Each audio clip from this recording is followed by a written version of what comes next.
इम्तियाज साहब, किशनगंज से आप चल करके आज का अनिश्चितकालीन धरना प्रदर्शन 7वां दिन पर आप पहुंचे हैं, क्या कुछ कहेंगे? देखिए, मैं यहाँ के युवा क्रांतिकारी साथियों को और यहाँ पे बड़ी तादाद में आकर महिलाएं, हमारे माँ बहनें, मैं उसको मुबारकबाद पेश करता हूँ, उसके जज्बे को सलाम करता हूँ। इसलिए कि इस अभी अंधेरा हो चुका है, लेकिन सब कोई मजबूती से अपने क्रांतिकारी इनकलाबी यहाँ पे धरना प्रदर्शन कर रहे हैं। देखिए सर, ये नई बात नहीं है कि नदी कटाव आज हमारे इलाके में हो रहा है, आज हमारे इलाके में हो रहा है। ये आपको हर साल हजारों एकड़ जमीन नदी में समाते हैं, हर साल सैकड़ों घर इस नदी अपने आप को ले लेता है। लेकिन हमारे नेता कभी नहीं चाहा कि किशनगंज के तमाम विधायक एमपी ने मिलकर एक जगह होकर इस इलाके के नदी कटाव को लेकर के बात करें।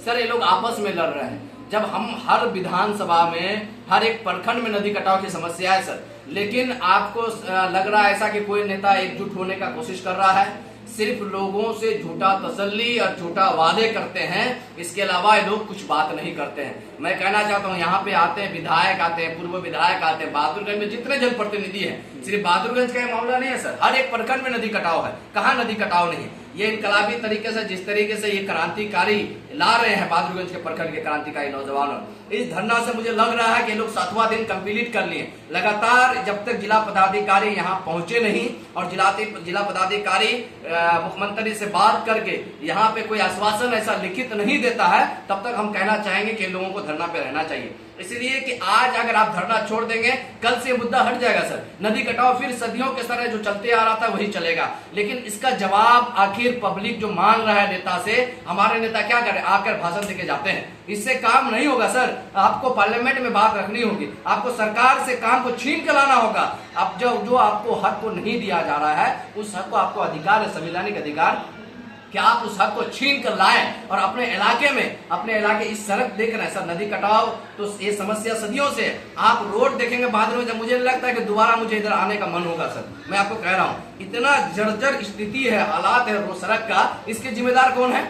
यहाँ के स्थानीय नेता ना भाई। यहाँ के नेता को तो चाहिए, यहाँ के नेता को चाहिए कि इस रोड का निर्माण टेरागास, बहादुरगंज से टेरागास तक अविलंब हो, ताकि लोगों को जो परेशानी हो रहा है, बरसात का समय है, मुझे नहीं लगता है कि अगर लगातार 6-7 दिन जैसे बरसात हो रही है, बरसात होने से नहीं जा पाएंगे कोई मार्केट, मुझे उसको अपना घरे में रहना होगा। बच्चों को तकलीफ हो रही है सर, बच्चों स्कूल नहीं जा पाते हैं, बच्चे पढ़ाई नहीं कर पाते हैं। इनके कारण आप देखेंगे कि नदी कटाव के बगल में जो घर बना हुआ है, जो गांव बसा हुआ है, वो घर पे नहीं सो पाते हैं। वो अपने मालजाल को लेकर के कहीं नहीं जा पाते हैं, कहीं अगर छोड़ते हैं, बांधने जाते हैं तो उसको समा देता है, नदी अपने आप में समा लेता है। तो बहुत बड़ी समस्या है।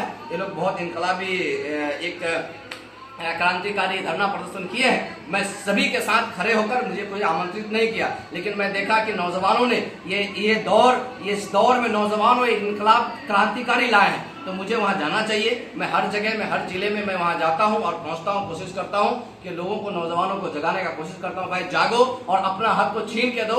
आसानी से कुछ नहीं मिलने वाला है, आसानी से कोई पदाधिकारी, कोई नेता नहीं मिलने वाला है। अब दफ्तरों के दरवाजों को खटखटाने की जरूरत नहीं है, अब ऑफिसों के दरवाजों पर भीख मांगने की जरूरत नहीं है, बल्कि आपको अपने अंदर वो काबिलियत, वो ताकत लानी होगी, ताकि सरकार आपके कदमों तक, आपके जो काम है, आपके जो कार्य है, उसको लेके पहुंचे।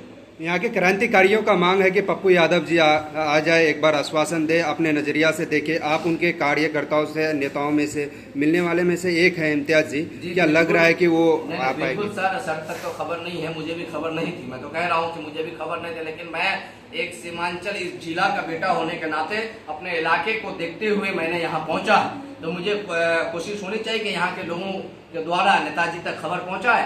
और हम लोग भी प्रयास करेंगे कि हमारे नेता यहाँ पहुंचे, ताकि इस इलाके को भी देखे और यहाँ से सरकार से अपने मांग को लाकर अगर इस जिला में देंगे तो भाई हमारे भी नाम होंगे, हमारे भी इस इलाके का नाम होंगे, हमारे नेता का नाम होंगे। जिस तरीके से पूर्णिया और बिहार में जो जनता का सेवक बन के खड़े रहते हैं, उम्मीद करेंगे कि लोगों को जाना चाहिए, बोलना चाहिए, क्योंकि सर तक खबर नहीं है, ये खबर देनी चाहिए। उसके बाद फिर आगे का बात आपके जरिए खबर पहुंच पाएगी?